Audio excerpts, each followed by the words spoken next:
Esto es 360 grados, donde nosotros preguntamos, los personajes se confiesan y ustedes escuchan lo que normalmente no se dice. Hoy con la representante a la Cámara de la Coalición Pacto Histórico Alianza Verde, Marta Alfonso. La profe, representante, ¿cómo se encuentra? Y gracias por aceptar la invitación. Bien, gracias. Aquí contenta y dispuesta a ver si le damos 360 grados de giro a esto. Eso es lo importante y además que usted con la pedagogía eso lo tiene claro. Bueno, representante, ¿cómo una docente, una licenciada del Líbano para el Congreso? ¿Por qué decidió meterse a la política? Porque había un momento coyuntural muy importante. Creo que estamos viviendo un proceso de cambio político y democrático en Colombia y tal vez los liderazgos que hemos venido de la base, del movimiento social, yo vengo del movimiento de mujeres, del movimiento por la educación, eh, empezamos a tener una visibilidad distinta a como se nos veía antes. Y creo que en ese contexto posterior a todo lo que se denominó estallido social, todo el proceso de crecimiento como de esta ciudadanía en las calles, crítica, termina la gente proponiéndome que me lanzara a la Cámara de Representantes.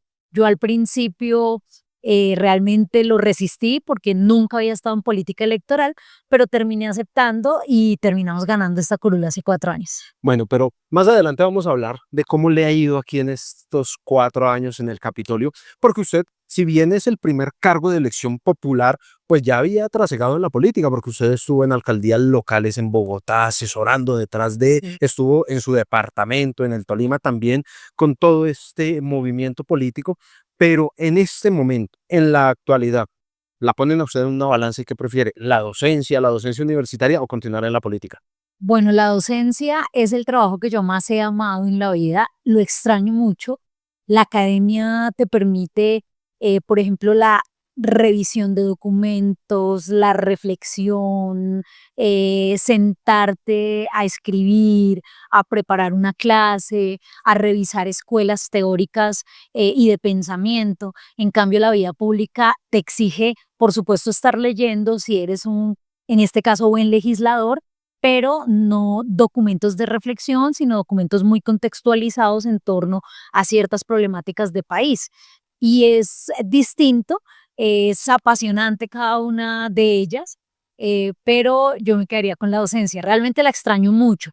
Sin embargo, creo que tengo un reto ético y político, que la gente vio en mí la posibilidad de una representación, que esa representación se hizo durante estos 4 años y que seguramente en nuestra vida pública y en la política no se va a terminar tan fácilmente por esa responsabilidad ética y política que creo que tengo.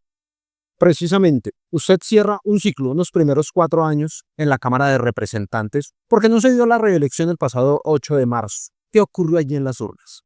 Bueno, pues creo que hago parte de una forma de hacer política nueva en el país que en algunas regiones todavía no logra tener la mayor receptividad o respaldo. El departamento del Tolima es un departamento en el que hay una política muy clientelar, una cultura política en la ciudadanía de dar el voto a cambio de algo, y yo, digamos, he cuestionado fuertemente esas prácticas, me he alejado de las personas que llegan a buscar en la política una forma de sobrevivencia personal y no una forma de servicio a la gente, a la comunidad, al país, y creo que pues eso me cobró la jugada. Dos, hoy hay un clima de polarización política: o se vota por el pacto que es el progresismo, o se vota por la derecha que está en el centro democrático. Los que estamos en una posición progresista, pero en ninguna de esas figuras de extremo, en este caso progresista, pero no en el pacto, tuvimos muchas dificultades para reelegirnos, no solamente en mi caso, sino en varios casos. Y en esa medida yo lo que creo es que pues nos jugó este escenario político, nos cobró este escenario político que hoy se vive de polarización, una cuenta muy alta, dejándonos por fuera legisladores que hemos hecho un buen trabajo, que estamos en ese espectro progresista, pero que no estamos ubicados en el pacto histórico, que es lo que hoy la gente está votando masivamente. En ese sentido, se puede decir que a usted le pasó factura el hecho de no hacer esa política tradicional, de ser una política poco conocida. ¿Por qué? Porque usted bien nos acababa de explicar, viene de la docencia, de la academia, de la preparación, más no del estar en la confrontación, del estar atacando entre uno y otro discurso, de estar atacando en el atril. Eso pudo Sí, yo cobrar. creo que sí, creo que eso me cobró una factura. Creo que también la inexperiencia, ¿cierto? El de pronto no utilizar todas las herramientas que un escenario político como este te da, porque pues realmente no estaba como en mi práctica, en mi forma de ser, en mis formas de hacer política, no estaba esta idea clientelar, y eso pues termina, como te digo, cobrando una factura muy alta, porque quien está en política o te acompaña políticamente tras un beneficio personal y quien te lo puede dar te dice, no, es que conmigo no es así, pues inmediatamente se aleja, pero además se va a hacer contracampaña o se va a difamar o se va a decir que tú no cumples, que tú no sirves para nada, que es un escenario muy difícil. Por eso te digo, a veces extraño demasiado la docencia. Sin embargo, estoy segura que este tránsito por el Congreso de la República me obliga a mantenerme en la vida pública por responsabilidad con esa gente que creyó. Yo saqué 13.000 votos en el Tolima, absolutamente independientes, sin una máquina clientelar, sin una política electoral tradicional. Y creo que pues eso muestra que hay un cambio regional en la ciudadanía política, pero todavía nos hace falta mucho. Y en mi responsabilidad ética y política frente al momento de país que estamos viviendo, yo tendré que seguir haciendo parte de esa vida pública para transformar también la opinión en el departamento del Tolima. Para cerrar esta primera parte, como en 360 se dice lo que normalmente no se les dice a las personas, a los electores, dentro de la coalición, la gran coalición, le hicieron la zancadilla. Vamos a decir que un poquito. Vamos a decir que un poquito, creo que sufrí mucho ese machismo estructural en la política, tanto derecha como izquierda, y que a veces se exacerban las izquierdas. Creo que, por supuesto, personas de la misma coalición invitaron a no votar por mí por no hacer parte del pacto, a pesar de haber sido absolutamente leal, absolutamente coherente con un proyecto político de transformación que, independientemente del partido donde estemos, quienes estamos en ese proyecto político progresista y de transformación del país, pues lo contribuimos, ¿me entiendes? Y creo que sí sufrí muchos ataques, una campaña de desprestigio también muy fuerte, un machismo muy tremendo, y en últimas, pues sectores que acompañan al gobierno y que me hubieran podido acompañar políticamente, no lo hicieron porque concentraron sus esfuerzos electorales en el pacto histórico. Por eso te digo, los 13.000 votos que sacamos son votos independientes, son votos transparentes, son votos propios de un movimiento regional que viene creciendo con una lógica de política para servir, de política al servicio de la gente, no de intereses personales ni de la politiquería clientelar, que es lo que la cultura política colombiana desafortunadamente hoy prioriza. Por eso es que termina ganando gente que puede que no sepa mucho, que nunca habla, que no da buenos debates, que no viene a hacer ese ejercicio legislativo riguroso, pero que tiene estructuras clientelares eh, en las regiones y que terminan premiando la ciudadanía, termina premiando a esa gente.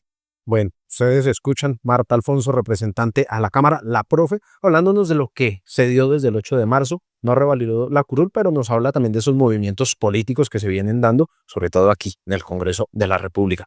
Bueno, congresista, vamos pasando justo frente a la Casa de Nariño. Usted, bien lo ha explicado, no es un secreto. Usted ha apoyado al presidente Así Gustavo es. Petro, pero ¿qué le ha criticado? Bueno, las inestabilidades en los cambios institucionales, sobre todo en los funcionarios, creo que ahí ha habido un gran error. Creo que hubo un gran error también en una confrontación con ciertos sectores que yo sé que son difíciles, que han mostrado también una actitud, perdónenme esta expresión, rancia, intransigente, por ejemplo, los fondos pensionales y la derecha frente a la necesidad de transformar el sistema pensional, la derecha y las EPS frente a la necesidad de transformar el sistema de salud, o, por ejemplo, los sectores económicos más pudientes en Colombia, los sectores empresariales más fuertes en Colombia, que no entienden que hay un nuevo modelo de desarrollo socioeconómico en Colombia, de redistribución de la riqueza, y esa confrontación ideológica de formas de ver terminó alejando a la institucionalidad de esa sociedad civil organizada, gremios económicos, actores no gubernamentales de los sistemas pensionales, de salud, entre otros, y creo que en esa falta de diálogo termina perdiendo el país. Entonces se radicalizaron los discursos, se radicalizaron narrativas de parte y parte, tanto del presidente, pues porque no lo han dejado gobernar y digamos, avanzar en su programa político propuesto para el país en estos 4 años, pero también creo que hubo una radicalización demasiado fuerte de los gremios económicos, de las EPS, de los fondos pensionales, que no ha permitido que, a pesar de que se propone por la vía democrática, avancen las reformas que está exigiendo el país, porque es que yo creo que ni la reforma pensional, ni la reforma laboral, ni la reforma a la salud son inventos de Gustavo Petro, son una necesidad del país, de la gente. La gente es la que está pidiendo estos cambios y pues desafortunadamente esta radicalización hace que de un lado la institucionalidad diga listo, pues entonces nos vamos con decretos, y del otro lado no permiten el avance de unas reformas que está pidiendo el país. Entonces terminamos afectando a la ciudadanía, afectando al país, afectando el proceso democrático, que en últimas cambió el proceso en Colombia de la democracia, tiene unos virajes, tiene unas transformaciones, y la derecha, los empresarios, los grupos de interés más pudientes que siempre se habían servido del Estado para su enriquecimiento, tienen que entender que esto cambió y que tienen que ceder. Usted hablaba de radicalización. También se podría decir, o usted cómo lo interpreta, en torno a una radicalización del presidente a través de sus mensajes en X, de no terminar de buscar quizás esos consensos o cautivar a aquellos que le han hecho la oposición aquí dentro del Capitolio. Sí, yo creo que Gustavo Petro lo intentó durante los primeros meses del primer año de su gobierno. Intentó diálogos, concertaciones, la reforma a la salud que entró al Congreso de la Mientras los partidos República. tradicionales estuvieron también allí. Sí, pero fíjate que se hacían acuerdos y luego votaban en contra de las reformas, o no las votaban, o rompían el quórum. Entonces yo creo que rápidamente se empezó a desgastar como ese camino de diálogo que inicialmente se propuso, ese camino de concertación. Termina radicalizándose el presidente ante también una radicalización muy fuerte de estos sectores de derecha y gremiales, que no quisieron entender que había ganado un enfoque de país distinto, que no lo entendieron, que no lo aceptaron y que lo obstaculizaron por múltiples vías, o por la vía judicial, o por la vía legislativa, o por la vía económica.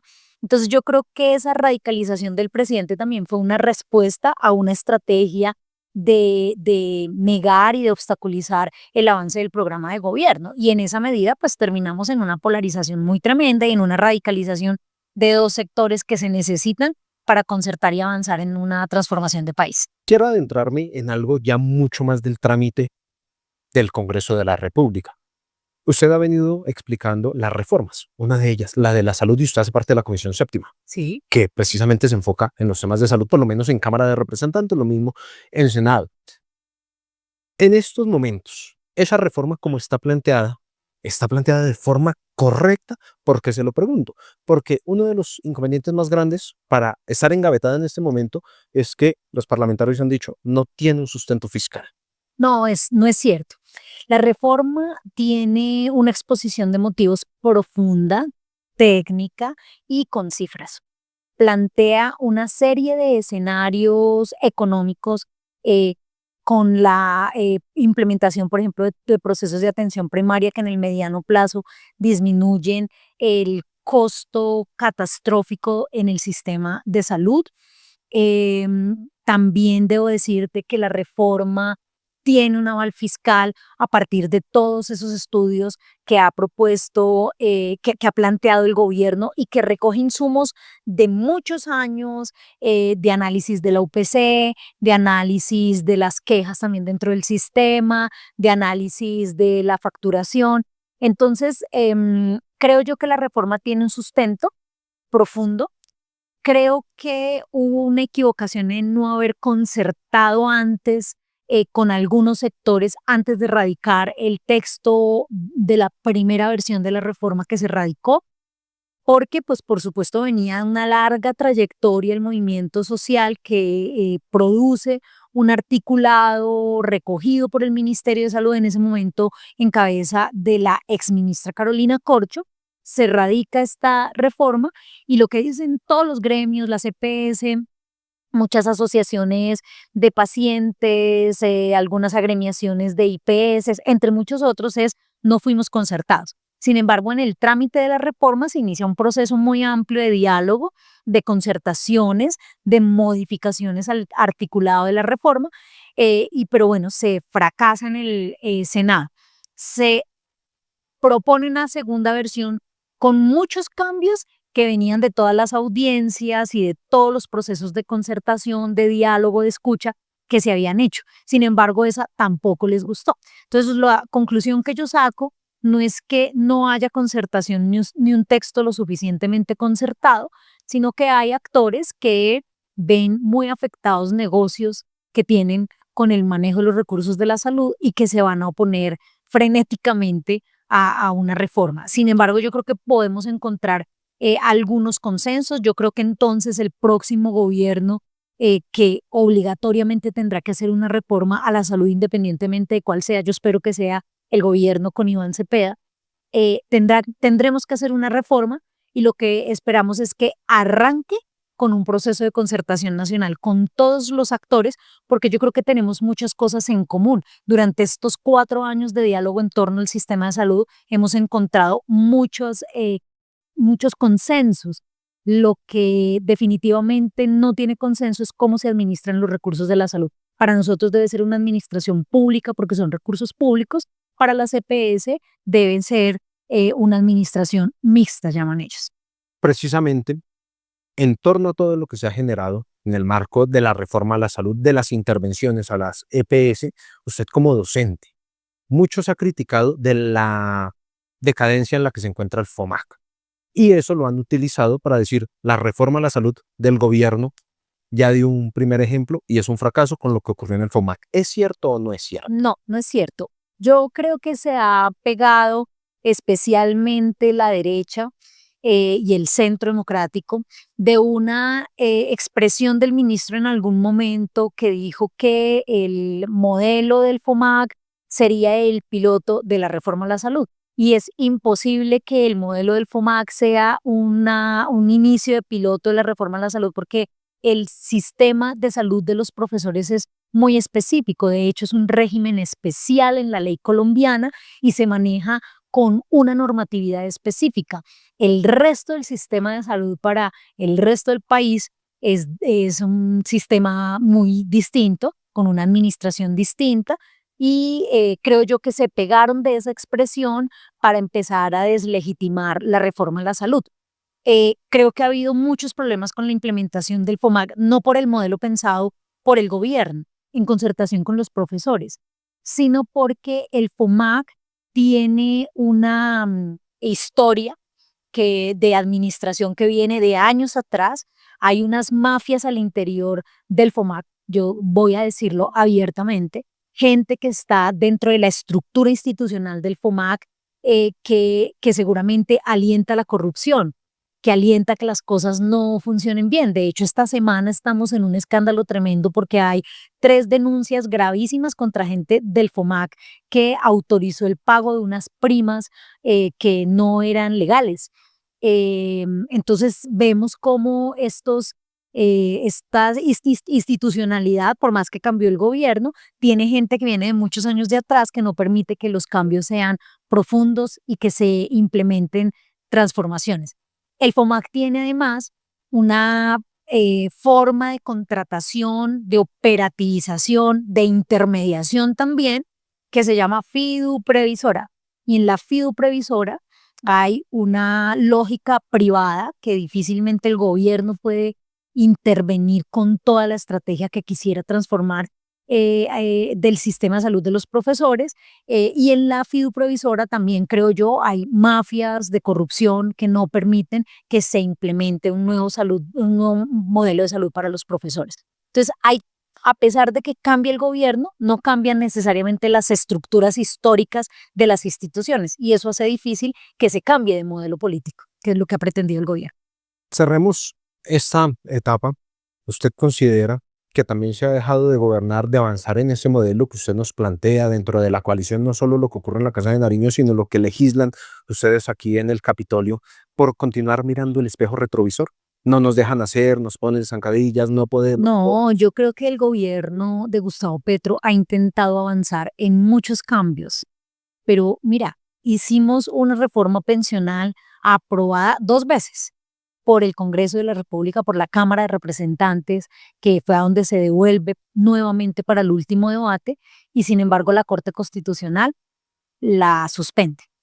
Se pide hoy, por ejemplo, que las personas que se trasladaron de los fondos privados al fondo público Colpensiones, que esas personas que ya tienen un derecho causado de pensión reciban los recursos que aportaron durante 20, 25, 30 años en el marco de la Ley 100, porque la reforma pensional la tienen suspendida, y sin embargo los fondos dicen no es posible, demandan, y entonces el Consejo de Estado dice no se puede trasladar ese recurso. Hoy esas pensiones se están pagando con recursos del presupuesto general de la nación, o sea, con los impuestos de todos, teniendo los fondos privados la plata que ahorraron los trabajadores que hoy tienen derecho pensional con Colpensiones, esa plata la tienen ellos. Es una cosa muy injusta. Se intentó avanzar con la ley estatutaria de educación, terminaron metiéndole una cantidad de cosas que despriorizaban la educación pública como el principal elemento a proteger en la ley estatutaria de educación. Avanzamos con la reforma a la salud, diálogo, audiencias, múltiples herramientas de concertación, sin embargo, hundieron la reforma a la salud.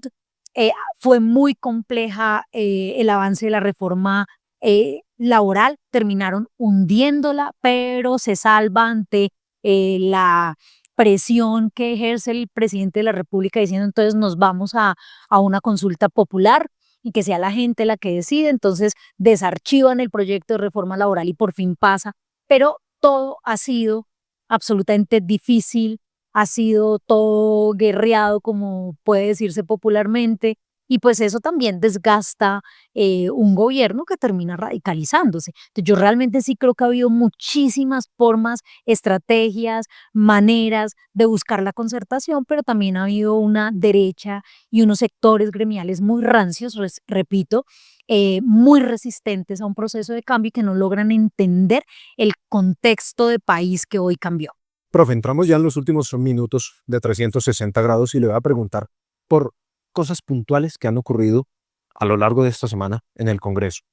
La primera, Ministerio de la Igualdad. ¿Cómo es esa situación? ¿Se salva? ¿No se salva? Ay, pues yo espero que sí, porque creo que Colombia necesita el Ministerio de la Igualdad, las mujeres necesitamos un Ministerio de la Igualdad todavía mucho más fuerte para la protección de los derechos de las mujeres, lo venimos reclamando durante décadas, necesitamos una institucionalidad mucho más robusta para garantizar el avance de todos los derechos que ha recogido este Congreso, y necesitamos una entidad que los operativice, que sería el Ministerio de la Igualdad. Así que espero que se salve, espero que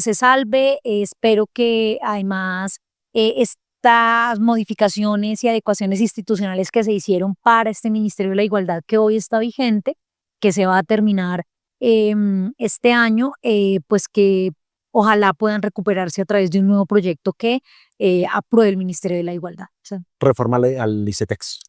creo que el ICETEX requiere una reforma profunda que priorice realmente la internacionalización de los estudiantes colombianos, la posibilidad de acceso a estudios en el exterior, pero que tenga una lógica distinta de fomento y no que se maneje como un banco que termina afectando a quienes a través de crédito acceden a la posibilidad de seguir creciendo en su formación académica.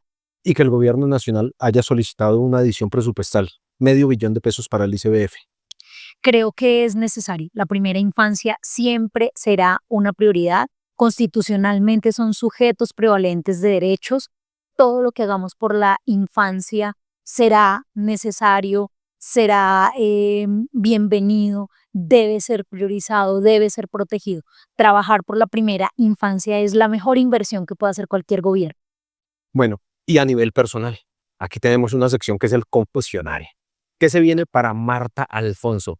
La gobernación del Tolima, la alcaldía del Líbano, la alcaldía de Ibagué. ¿Dónde la van a ver sus electores y sus estudiantes? Todas las anteriores dependiendo de quién gane la presidencia. Yo espero ganar con Iván Cepeda y Aida Quilcue la presidencia de la República. Si ellos ganan, empezaremos a buscar cuáles son los caminos para seguir profundizando esa democracia y ese cambio que nosotros estamos proponiendo en las regiones. Es decir, primero mi primaria, vamos a ganar las presidenciales y luego de eso podremos empezar a hacer cuentas para las territoriales, porque sí creo que el cambio tiene que territorializarse. Bueno, y eso es una carrera contra reloj, ¿no? Porque Sí, ya es el eso es próximo ya año. encima, eso es ya encima. Me gustaría, mira, desde que empecé a vivir este mundo de la política electoral, sueño con poder ser alcaldesa de mi municipio, del Líbano, porque amo mi pueblo, mi terruño.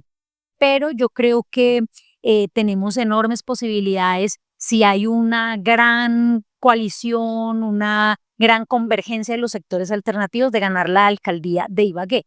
El Pacto Histórico y la Alianza Verde fuimos la primera fuerza política de la ciudad en las pasadas elecciones parlamentarias. Por supuesto, las territoriales tienen connotaciones distintas, muy distintas, pero yo creo que el haber ganado como primera fuerza política de la ciudad de Ibagué nos da una ventajita para pensar que podemos ganar la alcaldía de Ibagué. Eso sí, tiene que ser una candidatura de consenso. Por eso yo no me anticipo a postularme a cargos o a elecciones territoriales, porque creo que primero tiene que haber un diálogo profundo en los sectores alternativos del Tolima que nos permita definir una ruta para ganar no solamente la alcaldía de Ibagué, sino muchas alcaldías en el departamento del Tolima y ojalá una gobernación. Congresista, pero como se dice coloquialmente, eso generaría que se murieran de la envidia esos que le pusieron la zancadilla en las elecciones del 8 de marzo. Claro, seguramente esos me quieren ver fuera. Y hay Marta Alfonso para rato. Bueno, y para cerrar, ¿alguna mara? Marta Alfonso tiene una mara, una cábala, algo que la acompañe, ya sea en territorio o aquí en el Congreso o en las clases. No, yo solo creo en Dios y creo profundamente en su poder y en su orientación, ¿no? Creo que Él va mostrando los caminos. Yo creo que si no se repitió esta posibilidad de estar en la Cámara de Representantes representando a los tolimenses es uno, porque era una carga que seguramente no podía soportar. Yo he vivido con mucha intensidad estos 4 años, con mucha disciplina y seriedad. Y voy a decirte una cosa políticamente incorrecta. A veces siento que el mérito en estos escenarios se castiga. Entonces, una carga que tal vez no podía soportar. Pero además, creo que sus designios son perfectos, que si estuve aquí estos 4 años es porque tenía un propósito y tal vez ese propósito se cumplió. Tal vez era defender la reforma a la salud, hacer pedagogía para que el pueblo colombiano comprendiera cómo funciona un sistema tan injusto, tan desigual, que ha generado tantas brechas y en el que se cocina tanta corrupción. Creo que hicimos la labor de contárselo al país, de desnudar el sistema de salud y tal vez por eso Dios puso una profe aquí. Y tercero, pues creo que haber estado en este escenario me llena de argumentos, fortalece los dones, las habilidades que puedo tener para la vida pública y que en esa medida será él el que vaya conduciendo hacia dónde es que tenemos que ir. Ahí estaremos cumpliendo su propósito. Congresista, muchísimas gracias. Sí, muchas gracias. Un saludo especial para toda la gente de 360.